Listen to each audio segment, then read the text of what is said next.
ನಮ್ಮ ನಿಜವಾದ ವಿದ್ಯಾರ್ಥಿ ನಾನು ನಮ್ಮ ಕೆಲವು ಸಂದರ್ಭ ವಿದ್ಯಾರ್ಥಿಗಳು ನಾವು ಗಟ್ಟೌಟ್ ಅಂತ ಅಂತೀವಿ. ಗಟ್ಟೌಟ್ ಅಂತೀರಿ. ಗಟ್ಟೌಟ್ ಅಂತಕ್ಕಂಥ ವ್ಯಕ್ತಿ ಕಟೌಟ್ ಆದ್ರೆ ಸನ್ಮಾನ ಮಾಡಬೇಕಾದ್ರೆ ಬೆಳಿಬೇಕು.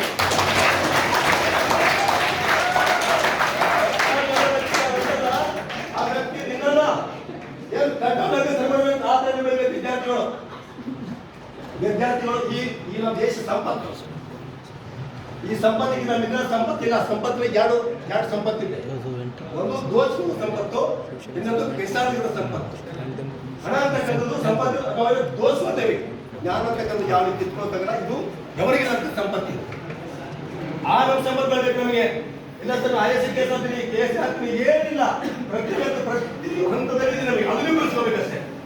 ಅದಕ್ಕೆ ನಾನು ಸರ್ ನಮಗೆ ಕಲಿಸಿದ್ದು ನಮ್ಮ ಇರ್ತಕ್ಕಂಥ ಕೆಲ ಮೌಢ್ಯಗಳು, ನಮ್ಮ ಇರ್ತಕ್ಕಂಥ ಸೋಮಾರಿತನ, ತಮ್ಮ ಆಲಸ್ಯ ಎಲ್ಲ ಹೋಗಿಸ್ಬೇಕಂತ ನಿಟ್ಟಿದ್ದಾರೆ.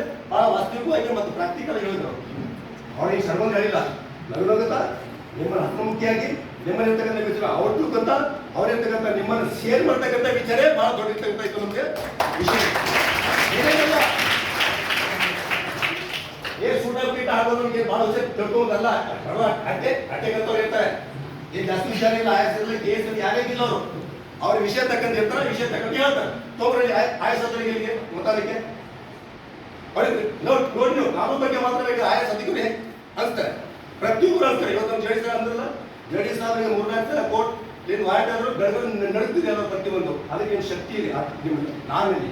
ಅದಕ್ಕೆ ಈಗ ನಿಮ್ಗೆ ಜುಡಿಷಿಯಲ್ ಡಿಪಾರ್ಟ್ಮೆಂಟ್ ನಮ್ಮ ಸರ್ ಅಂದ್ರೆ ಯಾರೋ ನಿಮ್ಗೆ ಬೇಕಾಗಿರಂತ ಬೇಕಾಗಿದ್ದು ನಮಗೆ ಬೇಕಾಗಿದೆ. ನಮಗೆ ಸಮಾಧಾನ ಬಲವಂತ ಶಕ್ತಿ ಇರೋದಿಲ್ಲ ನಮಗೆ, ನಮ್ಮ ಕಾನೂನಿಗೆ ಮತ್ತಾರಿಗಿಲ್ಲ. ದೇಶದ ಇತಿಹಾಸಕ್ಕೆ ನೋಡಿ, ನೀವು ದೇಶದ ಇತಿಹಾಸಕ್ಕೆ ನೋಡ್ರಿ. ಮಹಾತ್ಮ ಗಾಂಧಿ ಯಾರು? ಅಂಬೇಡ್ಕರ್ ಯಾರು? ಬಾಬುರಾಜ ಕೃಷ್ಣ ಯಾರು? ಸಿದ್ದರಾಮಯ್ಯ ಯಾರು? ನಮ್ಮ ಸಾಹೇಬ್ ಖರ್ಗೆ ಸಾಹೇಬ್ ಯಾರು?